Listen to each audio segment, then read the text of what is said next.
নারীরা যাতে রাগ না করে, নারীদেরকে বুঝ দেওয়ার জন্য আল্লাহ সব নারীদের নামে আলাদা একটা সূরা দিলেন। সূরার নাম, তার মানে আল্লাহ নারীকে খুশি রাখতে চায়, বিশ্বনবীও নারীদেরকে খুশি রাখতে চায়। আমার অনেকে বলে, হুজুর আপনি নারীদের পক্ষে কথা বলেন বেশি। আমি সবার পক্ষেই বলি, যার যেটা অধিকার তাকে সেটা দিতে হবে, ঠিক কিনা? নারীরা সম্মানিতা, তাদেরকে সম্মান দিতে হবে। বিশ্বনবী তাদেরকে সম্মান দিতেন। মায়েশাকে বিশ্বনবী সবসময় আগে সালাম দিতেন। সুবহানাল্লাহ পড়ে। খাদিজা রাদিয়াল্লাহু তাআলা আনহাকে আল্লাহ তাআলা আরশের উপর থেকে সালাম পাঠিয়েছেন। এজন্য নারীদেরকে সালাম দিবেন বেশি বেশি। ঘরে সুখ শান্তি নাই, অনেকে বলে ঘরটা নাকি জাহান্নামের টুকরা, কারণ সালাম নাই। সালাম মানে শান্তি। সালাম মানে কি? সালাম মানে, চিল্লায় বলেন, জান্নাতীরা যখন জান্নাতে ঢুকবে, ফেরেশতারা জান্নাতীদেরকে কি বলবে?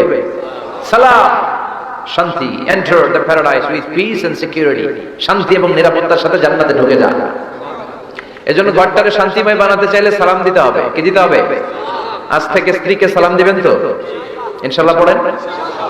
আমার মাইকের আওয়াজ যদি বোনদের কানে যায়, মাদের কানে যায়, আপনাদেরও বলি